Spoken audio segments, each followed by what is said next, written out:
Hi, my name is Jake with Walser Nissan Wayzata. Today we're taking a closer look at Nissan Safety Shield 360.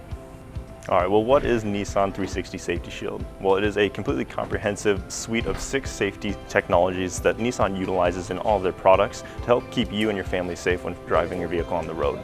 Up front, of course, we do have a ton of radar, sonar around the rear as well. Of course, 360 cameras to help pick up and monitor everything around your vehicle live feed.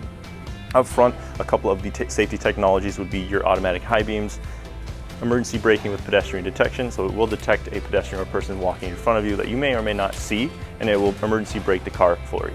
To the side, we do have a couple of safety features as well. We do have blind spot and your lane departure warnings as well, so if you don't see a car in your blind spot, the car will auto detect via the sonar in the back. Around the rear, we do, of course, have rear emergency braking as well, along with the cross path traffic alert. If you're backing out of a parking spot and the car zips by you in the parking lot that you don't necessarily see, the car will come to a complete stop as well, saving you from a collision in the back. Thanks again for watching the video today. If you want any more information on Nissan's 360 Safety Shield, feel free to visit us here at the dealership or online at walsernissanwayzata.com.